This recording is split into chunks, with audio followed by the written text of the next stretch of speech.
All right. So for those of you who weren't here last week, we're doing a series. We're calling it Stronghold, and we want to really address what's going on, like what's going on in our today's society, what's going on amidst the chaos, and how should we respond to it. So this week we want to talk about what is truth. I think truth can be something that can escape us at times, but we want to really look at what is biblically what's going on. What can we cling to? What is our hope in a time where chaos can kind of reign supreme? And to do that, I'd like to take a look at the story of Gideon. And Gideon is found starting in Judges 6. So if you have a Bible, you can feel free to turn to Judges 6, or I'll have it as part of the PowerPoint.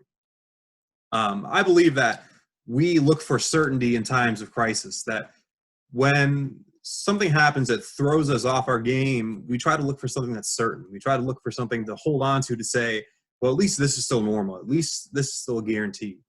But I've searched the internet and I found a few different ways that people have tried to find certainty, and some of them are a little more strange than others. The first example I found was there was a man who developed a face mask for dogs so that they don't catch COVID. Except the one thing is they've already done research and dogs can't contract this disease. So there's people out there that are panic buying these masks for dogs, but they're not actually effective. They don't actually work. But they're trying to look for certainty and make sure that Fido is perfectly taken care of, which I get, but I think my dog's gonna be okay. Another example, I'm sure you've seen, if you've been to the grocery store, if you go down the toilet paper aisle, there is zero toilet paper left. And there's zero paper towels left. And people have just completely stockpiled on toilet paper and on any sort of paper goods. You just can't, if you run out now, like, good luck trying to get them. But I mean, really, if everything goes terribly, is toilet paper going to be what you really need? Is toilet paper really going to be what's going to save you? It might be convenient, but it's not going to be the end all be all. And finally, I found this guy. This is Cabbage Man, and he created his own mask out of cabbage to protect himself from the virus. And that's I think that's probably the most out there one, but it's points for creativity at least.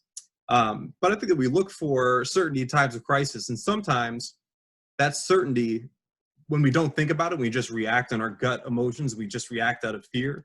Sometimes it can be kind of strange if you really take the time to think about your response.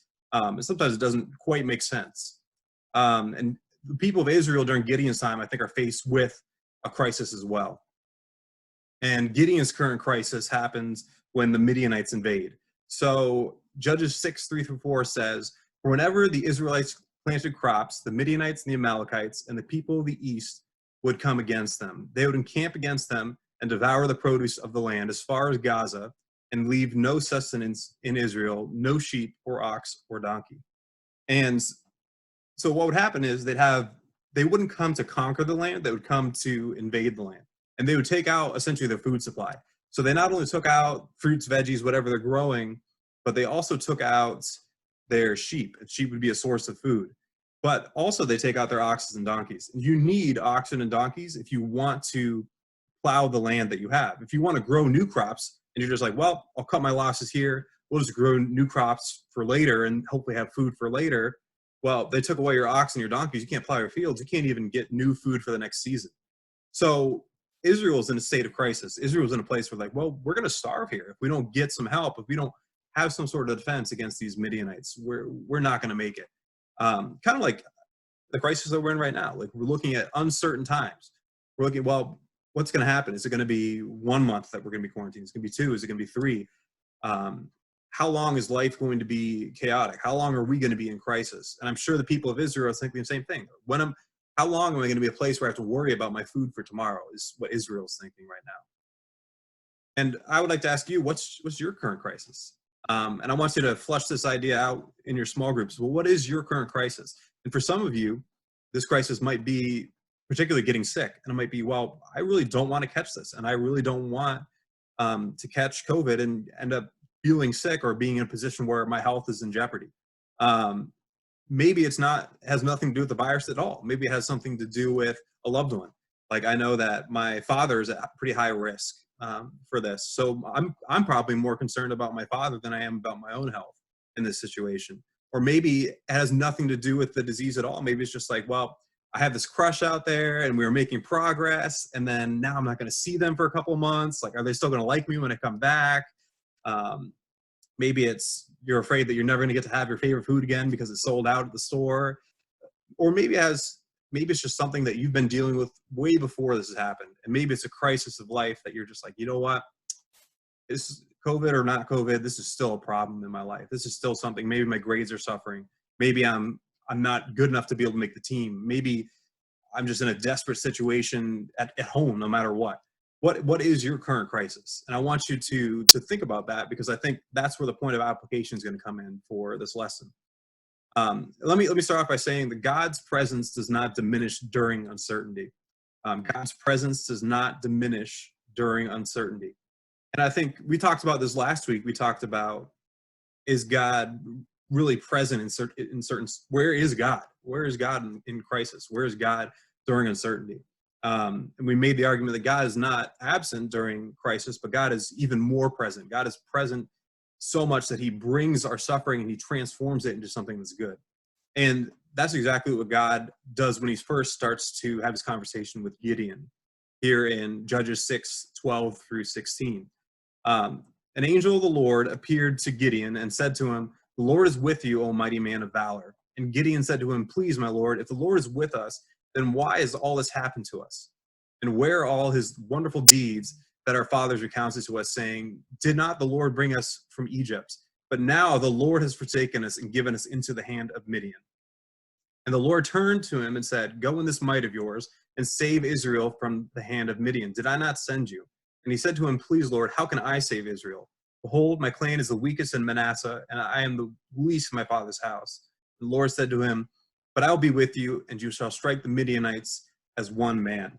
And I think that Gideon asks a fair question. Gideon asks, well, if you're really here, and if why has all this stuff happened to us? And I think sometimes you can ask the same question about, well, you know what, God, when tragedy strikes, when uncertainty strikes, when we have crisis, it's easy to be able to say, hey, God, like, okay, you're here, you're with me, but like, why is all this stuff happening? Why are these bad things occurring in the world around me? Why are they affecting me? Let me just start by saying, when he uses, the angel that is talking to Gideon, he says, "Oh, mighty man of valor." If you look back at the Hebrew, that phrase "mighty man," it can also be translated "mighty warrior." So, and that term is used in the book of Joshua earlier on when the nation of Israel was conquering the Promised Land, and that term together, "mighty warrior," is used to describe the best warriors. When Joshua has like a super special mission for his people, and he's like, well, I need my best guys to be able to do this. I need the Navy SEAL team to accomplish this goal. Those are the mighty men. Those are the mighty warriors. So this angel is saying essentially to Gideon, he's saying, hey, Gideon, you are now a Navy SEAL. You are someone who's going to deliver the people of Israel from this dire circumstance that they're in. And Gideon's like, what, who, me? Like, I'm not able to do that. And I think a lot of times when we look at the situation where, especially we say what Gideon is saying, he's saying that, why has all this stuff happened to us? And I think Gideon's question can kind of be rephrased as, why doesn't God do something to us to fix the situation? Or why doesn't God do something for us to deliver us? But instead, I think what Gideon, and maybe what we should be asking too, is, God, please make me the person who can handle this problem. God, please change me as a person so that I can have an impact in this time of uncertainty. But that's difficult to do. And we'll see if Gideon actually follows through with that. But sometimes we look at the circumstance, we're like, God, change the circumstance. But I propose that a better question to ask is, God, can you change me? Can you change me to meet the task that's at hand? Can you make me capable of bringing about deliverance to the people that are around me? And I think that Gideon and the people of Israel are faced with three options when they have this uncertainty of the Midianites invading and whether they're going to have food for the next season. They're really faced with three choices, and we'll go through those. They have the choice to find certainty in coping, the choice to find certainty in control, or the choice to find certainty in conceding. So we'll talk about certainty in coping first. So it says, that night the Lord said to him, take your father's bull and the second bull, 7 years old, and put down the altar Baal that your father has, and cut down the Asherah that's beside it, and build an altar to the Lord your God on top of the stronghold there, with stones laid in due order. Then take the second bull and offer it as a burnt offering with the wood from the Asherah you have cut down. So Gideon took 10 men of his servants and did as the Lord had told him. So this was, I would argue, this is a way that the Israelites coped. So one of the easy solutions for the Israelites would be, well, we're in trouble right now, and what we really need are more crops. So in the ancient world, there was really two deities that you would consult for crops. So you'd consult Baal and you consult Asherah. So Baal was the storm god. There's a myth that said that Baal would go and Baal would defeat death every year. And when he defeated death, he would also defeat other deities like the storm god. And when he defeated them, he would essentially take on their powers. So every year he would go down to the realm of death and defeat this death god, and then bring new life and bring rain in seasons. But Baal's a false deity. Baal doesn't actually exist. But the people looked at it and they said, well, what's my need? My need right now is I need certainty, and that certainty is going to be found in the crops I'm going to have. So maybe we need to switch up our game plan. Maybe we need to start praying to these old Canaanite deities that the people around us worship. Asherah is the same thing. Asherah is a fertility god. So Asherah would be someone you pray to have an absolute guarantee that your crops would grow well. So not just for rain, but that your crops would actually grow, that there wouldn't be disease in your crops. And for us, I don't think any of us are really worshiping pagan deities right now. But for us, there might be situations, things that we fall back on as a means to cope when we have uncertainty. When uncertainty knocks on our door, maybe there's those familiar things that we have, those familiar, maybe possibly even harmful things that we say, I'm going to turn to this to find some certainty. I'm going to turn to this to find some sort of control in this situation that I have. And maybe I'd say that each of us can kind of think in our lives, if you take the time to think, there's some vices, there's some things in your life where when you hit rock bottom, you find yourself doing that thing again. And you're like, man, I can't believe I'm doing this thing again. But that's a way that we deal with uncertainty, I think. Sometimes we deal with uncertainty by coping and by going back to those habitual bad decisions that we've made in the past. The second way that I think Israel and that we can respond to uncertainty is certainty by having control. So in Judges 7, 2-3, the Lord said to Midian, the people with you are too many for me to give the Midianites into your hand, lest Israel boast over me, saying, my own hand has saved me. Now therefore proclaim in the ears of the people, saying, whoever is fearful and trembling, let him return home and hurry away from Mount Gilead. And 22,000 of the people returned, and 10,000 remained. So Gideon gets on board with the program, and Gideon says, all right, we're going to beat this army of Midianites. And what we're going to do is we're going to have 32,000 men to be able to face them in battle. And God says, that's too many. You're relying on your own strength here. You're relying on your vast superiority in numbers to be able to win the battle, to be able to win the day. And so God says, tell anyone who's afraid to go away. And Gideon instantly loses at least 2/3 of his army. And for our own lives, I think that when we look at our own strength, we can sometimes say, well, you know what? I'm faced with uncertainty. I'm going to be my own deliverance. You know what? This doesn't even bother me. I'm just going to, any feelings of fear or anxiety, I'm just going to suppress those, and I'm going to hold them down, and I'm a lone wolf. Like, I don't need anybody else around me.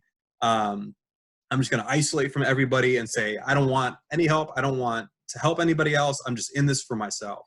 But God challenges that for Gideon. God says, nope, you're not going to accomplish this by your own strength, by your own ability, but you need you need God's hand of provision. You need something outside of himself. So that leads us to the third option, which is certainty and conceding.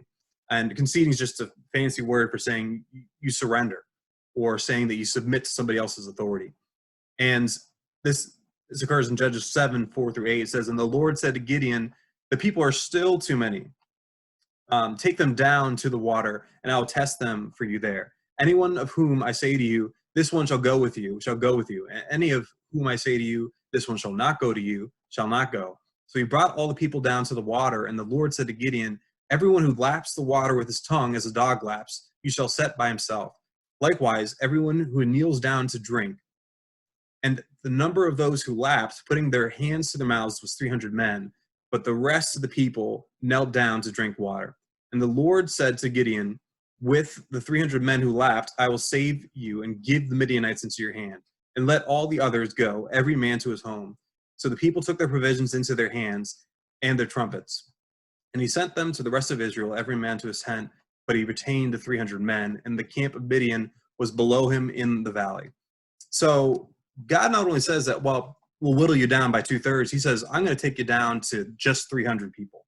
I'm going to take you down to where numerically it's impossible for you to win this battle. And it's interesting, I was looking up the word for lap is lakak, and it's meant to be like the sound of like a dog. If you have a dog at home and you have your dog that licks water out of a water bowl, it kind of sounds like lakak, lakak, lakak, lakak. Like you can kind of hear what the sound of it is, and it's to imitate like a dog lapping water. But it's the reason why he's choosing these men who are not kneeling down is those are supposed to be the best of the men, the men that are alert, that are ready to be able to go fight the battle.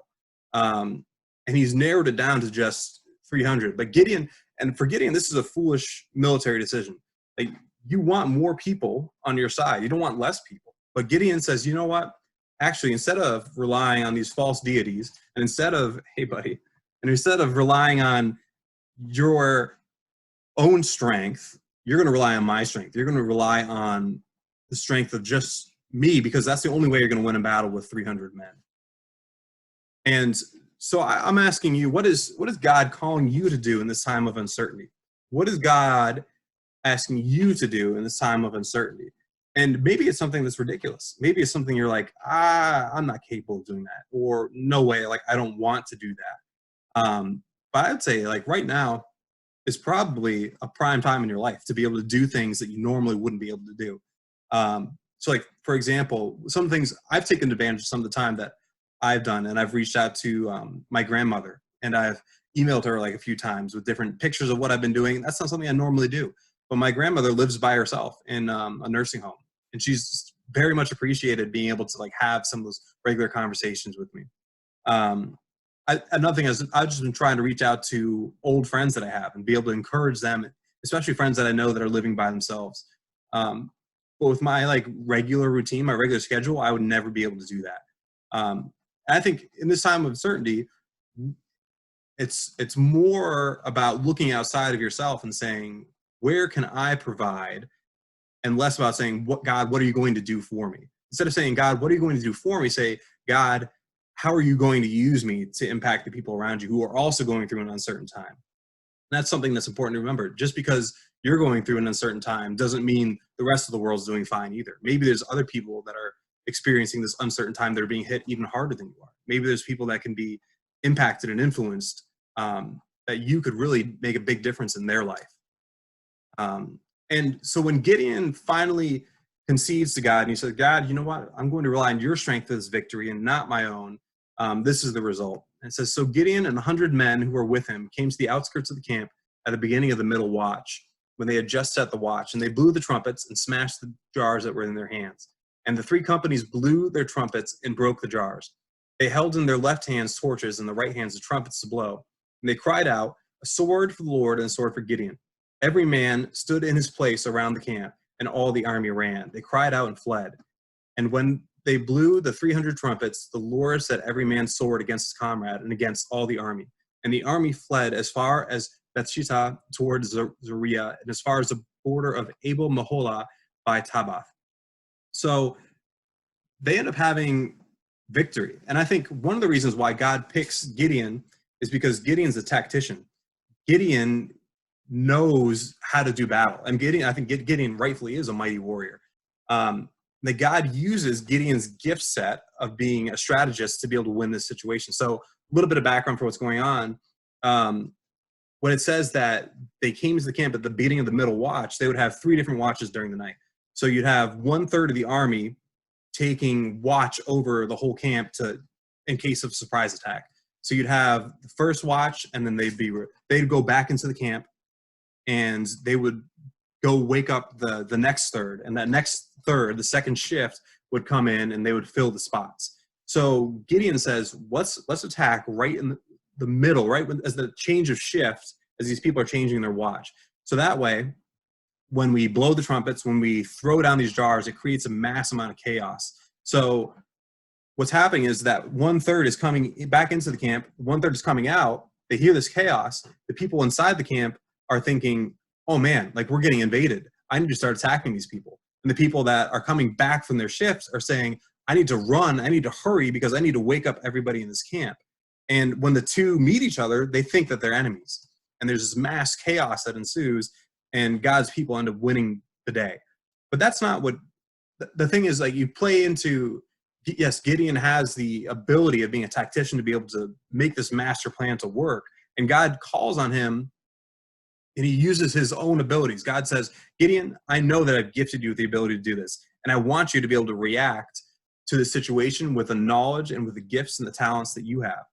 And when he does that, there's a beautiful synergy between God acting and God providing deliverance by shrinking the army down to 300, and Gideon responding in obedience and being able to create out of this uncertainty. Gideon brings certainty with the help of God, with the mighty arm of God. And so what is the victory that God is calling for you to do? What is the victory that God wants you as a mighty warrior to go out and accomplish during these uncertain times? Are you going to be someone during these uncertain times who says, you know what, I'm just going to rely on old habits and keep my head down and just say, I'm going to rely on other things to get me through this uncertainty, other things to give me security? Are you going to say, well, I don't need anything else because I'm better than that, and I'm strong enough, and I don't need anybody else in my life, and shut everybody else out who's hurting? Or are you going to concede to God and say, God, I need you in this situation to give me the power to be able to have victory in uncertain times, to be able to give victory to other people who are struggling, who might be struggling even more than I'm struggling myself. And I think, just as a kind of a closing note, that it can be tough. And it can be tough to be able to look beyond yourself and to be able to say, you know what, I don't need to do anything. I'm already experiencing enough myself. Like, who could I be to help somebody else? But if God's calling you to help, God will give you the ability to do it. God will give you his own strength to be able to help other people. So whether that's calling somebody that you know needs help, maybe that's showing mercy on that little sibling you have that might annoy you. Maybe it's like helping around the house and just cleaning so that your mom has less chaos going around the house in this chaotic time. Maybe it's taking the time to prepare for the future and something that you just haven't had time to do because your normal life is just so chaotic that you don't have the time to be able to take a step back and say, what do I want the next couple of years to look like in my life? What are some big decisions that you have to make? And maybe to take some time to pray. And maybe even it's simply to just pray to God for peace so that you can be peace to other people that are around you. But I believe that God is calling each and every one of us in these uncertain times to step up to the plate and have mighty victory in it. That God is not just calling us to cower in fear, but that God has given us the talents and abilities that we need to be able to persevere and not just make it through this okay, but to be able to make it through it and deliver people and to bring people a sense of belonging, to show people love, and to be able to have ultimate victory and not just I got out of the skin of my own teeth. So let me pray, and then we'll break out into small groups. Lord God, I thank you for the example of Gideon. I thank you that you've given us examples in your word of people who are faithful to you. I thank you that we don't have to rely on the false things in our life that promise to give us comfort. I thank you that we don't have to rely on our own strength, Lord God, but that we can turn to you for victory. I pray that you give us selfless hearts, that we'd be able to look out for the interests of others and not just our own interests. That we'd be able to have your eyes to see people who have needs around us that are deep, and that people that might be hurting that we might not normally be able to reach out to.